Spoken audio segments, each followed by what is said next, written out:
Masih bersama saya Adini dan kembali kami sampaikan berita Padang hari ini.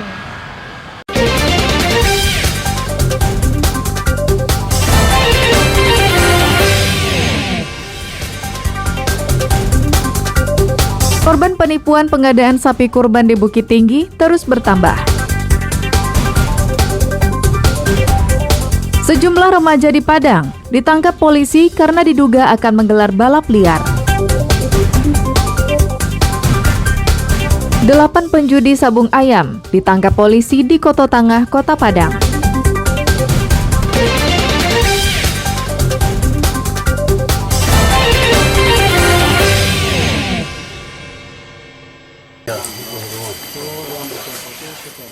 Perkembangan penyakit mulut dan kuku di Kabupaten Padang Pariaman sangat mengkhawatirkan. Penyakit mematikan bagi sapi dan kerbau ini begitu cepat menyebar, menjangkiti ribuan ternak. Data terakhir Dinas Peternakan dan Kesehatan Hewan Padang Pariaman, lebih dari 1.700 ekor ternak terjangkit PMK dan tersebar di 17 kecamatan atau 60 nagari. Untuk mengantisipasi penyebarannya, pemerintah akan memvaksin seluruh ternak yang belum diserang PMK, yang jumlahnya mencapai 90.000 ekor. Namun pemerintah Kabupaten Padang Pariaman baru memperoleh 200 dosis vaksin dan telah habis dalam sekejap. Dinas Peternakan dan Kesehatan Hewan Padang Pariaman meminta pemerintah pusat segera mendistribusikan vaksin. Karena perkembangannya begitu cepat, daerah ini ditetapkan sebagai daerah wabah atau zona hitam penyakit mulut dan kuku. Kasus PMK di Padang Pariaman itu sudah sampai kepada titik wabah, sudah dikatakan wabah. Ini berarti level 2 daripada dasarnya penetapannya adalah keputusan Menteri Pertanian nomor 500.1 itu seminggu yang lalu. Indonesia pernah dinyatakan sebagai negara yang terbebas dari penyakit mulut dan kuku pada tahun 1990 lalu. Diduga impor ternak yang dilakukan pemerintah beberapa waktu lalu menjadi penyebab PMK kembali mewabah di Indonesia. Eki Rafki melaporkan dari Pariaman.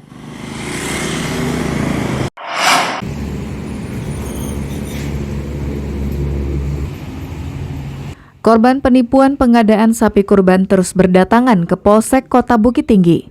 Tidak hanya dari pengurus Mushola Baitul Jannah, namun juga dari Himpunan Alumni SMA Negeri 3 Bukit Tinggi dan Mushola Taufik Koto Dalam. Hingga Selasa siang, Polsek Kota Bukit Tinggi telah menerima 3 laporan. Ketua Panitia Kurban Himpunan Alumni SMA Negeri 3 Bukit Tinggi menuturkan, mereka mendatangi Polsek untuk membuat laporan pengadaan atas kasus penipuan pengadaan sapi kurban yang dilakukan Aldi. Hingga hari penyembelihan kurban, 5 ekor sapi yang mereka pesan tidak kunjung datang.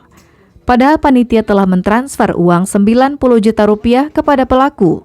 Rencananya, daging sapi tersebut akan diserahkan kepada masyarakat sekitar dan siswa SMA Negeri 3 Bukit Tinggi, khususnya dari keluarga kurang mampu. Kita telah ditipu oleh saudara Aldi yang mengaku sebagai toke dari sapi. Jadi sapi yang kita bayar hampir lunas itu sejumlah 5 ekor. Terus tujuan kita ke sini, kita membuat laporan karena kita akan memberikan laporan pertanggungjawaban juga kepada peserta kurban kalau ketua pelaksana telah melakukan tugasnya yang sebenarnya. Meski sejumlah korban sudah melapor, namun polisi masih melacak keberadaan Aldi.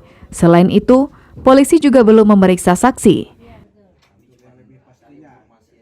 Jadi masih ada juga ini yang belum melapor ke tempat kita dari informasi yang kita dapatkan, baik itu melalui Babin Kamtipmas yang ada di lapangan, yaitu di Mushola Taufik.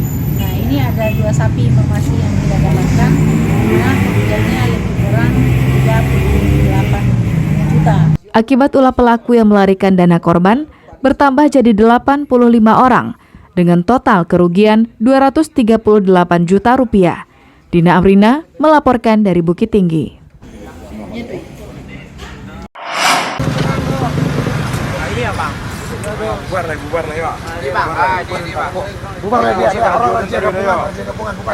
Untuk mengantisipasi balap liar dan tawuran di Kota Padang, polisi menggelar operasi cipta kondisi di sejumlah lokasi Senin dini hari.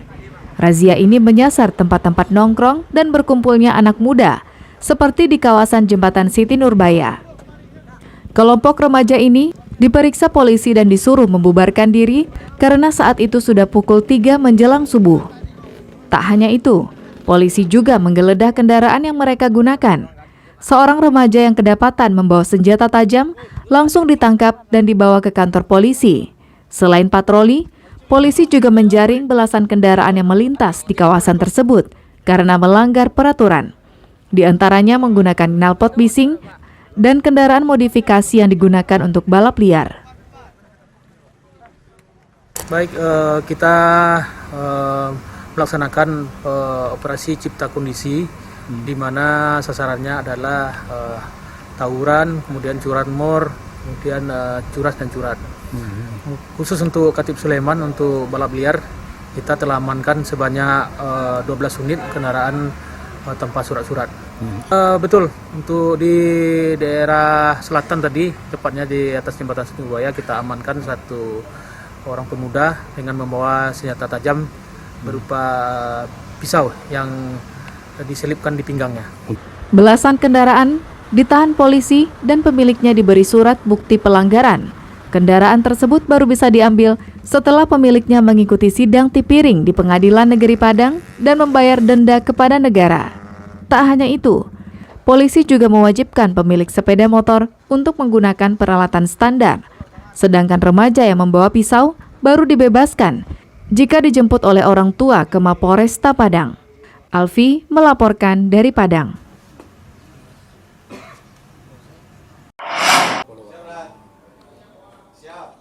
Anggota Polsek Kota Tangah, Kota Padang menangkap 8 penjudi sabung ayam.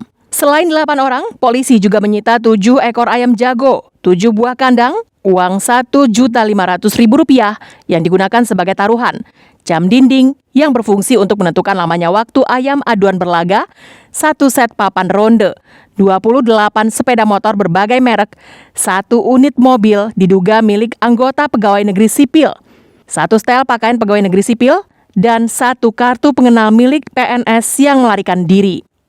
Menurut Kapolsek Kota Tangah, pihaknya telah melakukan persiapan yang matang sebelum menggerebek area judi sabung ayam tersebut. Namun karena keterbatasan personil, beberapa pelaku judi sabung ayam lainnya kabur. Penggerebekan ini dilakukan polisi setelah mendapat laporan dari masyarakat yang resah dengan perjudian itu.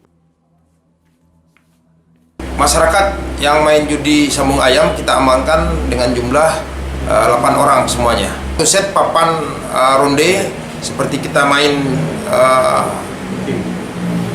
game atau ada tinju ya. Di sana ada buku rondenya dan 28 unit sepeda motor dan 1 unit mobil yang diduga dimiliki oleh seorang pegawai negeri. Kapolsek Kota Tangah meminta warga untuk berperan aktif menjaga lingkungannya agar terhindar dari penyakit masyarakat. Jika menemukan hal yang melanggar norma, warga diminta melapor ke Polsek. Dari Padang, Robiham melaporkan.